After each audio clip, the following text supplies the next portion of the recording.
ये लड़का दोस्त को पढ़ाने के बहाने उनकी माँ के साथ चोरी चोरी जिस्मानी सुख का आनंद लेता है। दोनों एक दूसरे के साथ कई तरह के दांव पैच करते हैं। फिर जब दोनों का रिश्ता पकड़ा जाता है तो उनके साथ क्या होता है जाने। बिन्सो कभी कभी जैस के घर ही सो जाता था।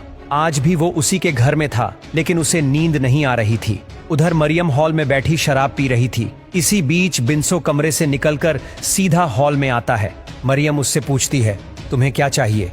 बिन्सो पानी पीना चाहता था, इसलिए मरियम उसे पानी देने के लिए उठती है। जैसे ही वो गिलास में पानी डालने लगी, बिन्सो को उसके शरीर के आकर्षक हिस्से दिख जाते हैं। मरियम के शरीर को देखकर वो गर्म हो जाता है। बिन्सो उससे कहता है, मैं तुमसे प्यार करता हूँ। वो बिन्सो से कहती है, तुम मेरे बेटे जैसे हो और हमारी उम्र में भी बहुत फर्क है। लेकिन बिन्सो उसकी बात नहीं सुनता और मौका देखकर मरियम को चूम लेता है। इस पर मरियम उसे थप्पड़ मारकर कहती है, अपनी औकात में रहो वरना मार दूंगी। इतना कहकर वो अपने कमरे में चली जाती है, जबकि बिन्सो शर्मिंदा होकर बैठा रह जाता है। अगली सुबह मरियम के घर बिन्सो नहीं था।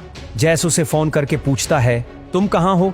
बिन्सो उसे बताता है कि वो सुबह जल्दी ही अपने घर चला गया था, क्योंकि उसे एक जरूरी काम था। जैस को अभी भी पढ़ाई में उसकी मदद चाहिए थी। दूसरी रात बिन्सो जैस के घर में था और दोनों लड़के मरियम के साथ खाना खा रहे थे।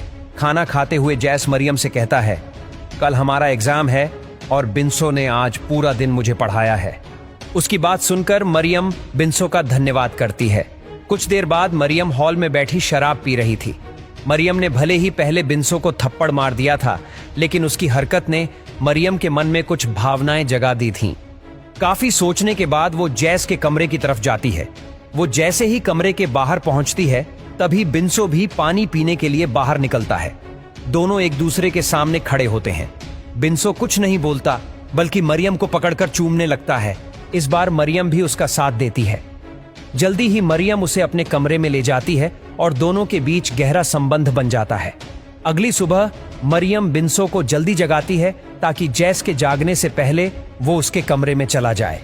थोड़ी देर बाद मरियम अपने काम पर चली जाती है, जबकि दोनों लड़के घर पर रहते हैं। शाम को दोनों लड़के जब घर आते हैं तो मरियम उनसे एग्जाम के बारे में पूछती है। दोनों उसे बताते हैं कि उनका एग्जाम अच्छा रहा और ये सुनकर मरियम खुश हो जाती है। बिन्सो आज भी मरियम के घर रुकने वाला था, क्योंकि दोनों लड़के फिर से पढ़ाई करने वाले थे। रात होते ही जब बिन्सो मरियम के कमरे में जाता है तो जैस उसे देख लेता है। वो बाथरूम जाने के लिए उठा था, लेकिन गलती से उसने बिन्सो को मरियम के कमरे में जाते हुए देख लिया। थोड़ी देर बाद बिन्सो जब जैस के कमरे में वापस आता है तो उसे पता चल जाता है कि जैस जाग रहा है।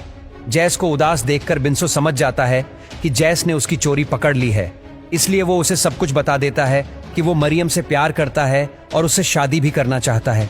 जैस को दोनों के प्यार से कोई परेशानी नहीं थी। उसे बस इस बात का डर था कि कहीं बिन्सो मरियम को छोड़ ना दे।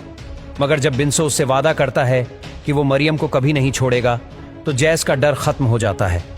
कुछ दिनों बाद जैस की तबीयत बिगड़ जाती है। मरियम उसे अस्पताल ले जाती है, जहां उसका इलाज शुरू होता है। जैस को बचपन से दिल की बीमारी थी, इसलिए कभी कभी उसकी तबीयत बिगड़ जाती थी। बिन्सो भी मरियम के पास आ जाता है। मरियम उसे जैस की बीमारी के बारे में बताती है, जिसे सुनकर बिन्सो हैरान हो जाता है। कुछ दिनों बाद जैस काफी ठीक हो जाता है और वो बिन्सो के साथ घूमने बाहर आ जाता है। कुछ दिनों बाद जैस की तबीयत फिर से बिगड़ जाती है और इस बार दिल की बीमारी उसकी जान ले लेती है। जैस की मौत से मरियम पूरी तरह टूट जाती है। उसने जैस को बचाने की बहुत कोशिश की थी, लेकिन इस बार वो अपने बेटे को बचा नहीं पाई थी।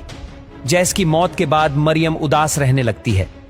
बिन्सो भी उसके पास आकर उसे सांत्वना देता है। वो जैस की यादों को संजो कर रखता है और मरियम के साथ शादी कर लेता है और दोनों रात को एक दूसरे के जिस्मानी सुख का आनंद लेते हैं।